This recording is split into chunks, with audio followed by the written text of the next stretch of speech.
ముందుగా ఈ వీడియోలో ఇంట్రొడక్షన్ చెప్దామని అనుకుంటున్నానండి. ఇప్పుడు ఇంట్రొడక్షన్ ఏంటా అనుకోకండి. ఈ వీడియోలో మీరు చూడబోయే అంశం నా మేనల్లుడి గృహప్రవేశం. వాళ్ళిద్దరూ వైఫ్ అండ్ హస్బెండ్ డాక్టర్స్ అండి. Doctor Yellapragada Srikar, doctor Yellapragada Shreya. నాకు ఇద్దరు అన్నయ్యలండి. నేనే చిన్నదాన్ని. వీడు నా పెద్ద మేనల్లుడు, నా పెద్దన్నయ్య కొడుకు అనమాట.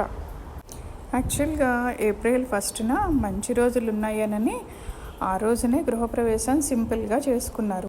అప్పటికి అపార్ట్మెంట్లో ఇంటీరియర్ డిజైన్, ఫ్లోరింగు ఏమీ అవ్వలేదండి. సో అందుకనని మొన్న శనివారం మహాన్యాసపూర్వక ఏకాదశ రుద్రాభిషేకం చేసుకున్నారు. నా మేనల్లుడు అవడానికి డాక్టర్ అయినా వాడి ప్యాషన్ కొద్దీ నమకం, చమకం, పురుష సూక్తం, స్త్రీ సూక్తం అన్నీ నేర్చుకున్నాడండి. యాక్చువల్గా బ్రహ్మగారితో పాటు వాడి కూడా చదువుతూ ఉంటే మాకందరికీ చాలా ముచ్చటేసింది.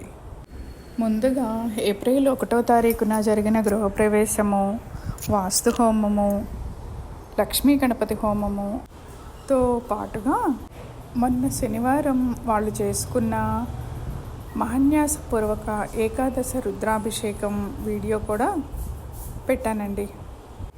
నమస్తే అండి, అనుశ్రీ థాట్స్కి స్వాగతం. ఎలా ఉన్నారు? నేను బాగున్నానండి. మీరందరూ బాగుండాలని ఆ భగవంతుడిని మనసారా కోరుకుంటున్నాను. అబ్బా, ఎండలు ఎంత విపరీతంగా ఉన్నాయో కదండి. పెద్దవాళ్ళకి చాలా ఇబ్బందిగా ఉంటుంది, పసిపిల్లలకు కూడా కదండి. ముందుగా గృహప్రవేశము, ఆ తర్వాత మండపారాధన చేసుకొని, వాస్తు పూజ చేసుకొని, తర్వాత లక్ష్మీ గణపతి హోమము, వాస్తు హోమము చేసుకున్నారండి. హోమంలో పూర్ణాహుతి అంతా అయ్యాక పిల్లలకి మంగళహారతి ఇచ్చామండి. మొన్న సాటర్డే రోజున మహాన్యాసపూర్వక ఏకాదశ రుద్రాభిషేకం పెట్టుకున్నాడండి కొత్త ఇంట్లో. అంటే ఇంటీరియర్ డిజైనింగ్, ఫైనల్ ఫినిషింగ్ మొత్తం కంప్లీట్ అయిపోయిందన్నమాట. అందుకనని సాటర్డే రోజున అభిషేకం చేపెట్టుకొని సండే రోజున రిసెప్షన్ ఏర్పాటు చేసుకున్నాడనమాట. అభిషేకంలో భాగంగా ఇంట్లో దేవతార్చనతో పాటు బ్రహ్మగారు సైకతలింగాన్ని తయారు చేశారండి. సైకతలింగము అంటే పుట్టమన్నుతోటి నీరేసి కలిపి తయారు చేస్తారు శివలింగాన్ని. ఆ పుట్టమన్ను మెల్ట్ అవ్వకుండా పైన ఆవు నెయ్యితోటి తాపడం చేస్తారు శివలింగం తయారయ్యాక. శివలింగాన్ని దేవతార్చనతో పాటుగా ప్రతిష్ఠింపజేసి అభిషేకం ప్రారంభిస్తారు. మహాన్యాసపూర్వక ఏకాదశ రుద్రాభిషేకము అంటే సాధారణంగా అందరూ అనుకునేది మహాన్యాస పఠనం అయిన తర్వాత 11 రుద్రాలు అభిషేకం చేస్తారు అని అనుకుంటారు. కానీ దాని విశిష్టత ఏంటి అనేది చాలామందికి తెలీదు. దాని గురించి ఈ సందర్భంగా ప్రస్తావిస్తాను. మహాన్యాసపూర్వక ఏకాదశ రుద్రాభిషేకం అనేది శైవారాధనల్లో అత్యంత పవిత్రమైన అభిషేక ప్రక్రియలలో ఒకటి.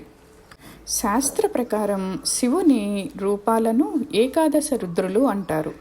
ఈ ఏకాదశ రుద్రాభిషేకం ద్వారా ఆ 11 రుద్రశక్తులను ప్రసన్నం చేసుకుంటాము అని దీని అర్థం. ఏకాదశ రుద్రులు అంటే లయకారకుడైన శివుని యొక్క 11 రూపాలు అన్నమాట. వేర్వేరు పురాణాల్లో పేర్లు కొద్దిగా భిన్నంగా ఉన్నా ప్రసిద్ధమైన ఏకాదశ రుద్రుల పేర్లు మీకు ఇప్పుడు చెప్తాను. హరుడు, బహురూపుడు, త్రయంబకుడు, అపరాజితుడు, వృషాకపి, శంభుడు, కపర్ధి, రైవతుడు, మృగవ్యాధుడు, శర్వుడు, కపాలి. వీరు శివుని 11 రుద్ర రూపాలు. ఈ 11 రుద్రులు ప్రాణశక్తి, ఇంద్రియ నియంత్రణ, కాలతత్వము, సంహార శక్తి, రక్షణ శక్తిలకు ప్రతీకలుగా భావిస్తారు. ఏకాదశ రుద్రాభిషేకంలో ఈ 11 రుద్రశక్తులను ప్రసన్నం చేయటమే ప్రధాన ఉద్దేశం. సాధారణంగా రుద్రాభిషేకం ప్రారంభానికి ముందు ఆచమానం, సంకల్పం, గణపతి పూజ, శుద్ధి ప్రక్రియలు జరుగుతాయి. ఈ శుద్ధి ప్రక్రియలలో అంగన్యాసం, కరన్యాసం చేస్తారు. ముందుగా కరన్యాసంలో మంత్రశక్తిని చేతి వేళ్లలోకి స్థాపన చేయటం అన్నమాట. అలాగే అంగన్యాసంలో హృదయము, శిరస్సు, శిఖ, నేత్రాలు వంటి అవయవాలపై మంత్రశక్తిని స్థాపన చేయటం. ఈ అంగన్యాస, కరన్యాసాల ద్వారా మనస, వాచ, కర్మణ భగవంతునికి పూజ చేస్తాము అనే భావన కలుగుతుంది. ఇక ఆ తర్వాత పానవట్టంలో ప్రతిష్ఠించిన శివునికి అభిషేకం ప్రారంభిస్తారండి. పంచామృతాలైన ఆవు పెరుగు, ఆవు పాలు, ఆవు నెయ్యి, తేనె, పంచదార వీటితోటి అభిషేకం కావించిన తర్వాత వివిధ రకాల పండ్ల రసాలు, కొబ్బరి బొండం నీళ్లు తోటి కూడా అభిషేకిస్తారు.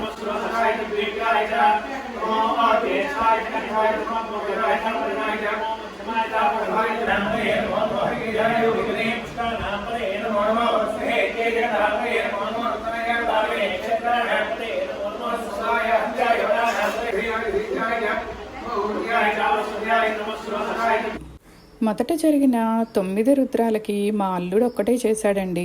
తర్వాత మా అన్నయ్య కూడా వచ్చి జాయిన్ అయ్యాడండి 2 రుద్రాలకి. తను మా పెద్దన్నయ్య. పంచామృతాలు, పండ్ల రసాలతోటి అభిషేకం అయిన తర్వాత సుగంధ ద్రవ్యాలైన రోజ్ వాటరు, వట్టి వెళ్ళ తడుకులు వాటితోటి కూడా, ఆ నీటితోటి కూడా అభిషేకం కావించారండి. అభిషేకం అయిన తర్వాత స్వామివారిని శుద్ధోదకంతో శుభ్రం చేసి అలంకారం చేశారండి. తర్వాత శివ అష్టోత్తరము, శివ సహస్రనామంతో స్వామివారికి పూజ కావించి బిల్వపత్రాలతోటి పూజ చేశారండి. శివయ్యకు తెలుపు చాలా ప్రీతిపాత్రమైనది అని చెప్తూ ఉంటారు కదా. స్వామివారికి మహానివేదనతో పాటు పాయసం నైవేదన చేశాం. ఇక మహానివేదన అయిన తర్వాత స్వామివారి తీర్థప్రసాదాలు స్వీకరించి భోజనాలు చేశామండి. వీడియోలో నా పక్కన కూర్చున్నది మా అమ్మగారండి. ఈ వీడియోలో ఇంకొక విశేషం కూడా ఈ వీడియోలో మీకు షేర్ చేద్దాం అనుకుంటున్నానండి. It's very special to me. ఇది నా 100th వీడియో అండి. నేను పోస్ట్ చేసిన 100వ వీడియో. ఐదర్ షార్ట్స్ అవనివ్వండి లేదా లాంగ్ వీడియోలు అవనివ్వండి. జీవిత సత్యాలు అనే సిరీస్లో నిత్య జీవితంలో మనం ఎదుర్కొంటున్న చాలా సమస్యల గురించి చాలా వీడియోలు చేశాను. మీరు ఫ్రీగా ఉన్నప్పుడు చూడండి. ఈ సందర్భంగా ఒక్క మాట చెప్పాలనని నా ఫీలింగ్. సృష్టి, స్థితి, లయ కారకులు అంటారు కదా.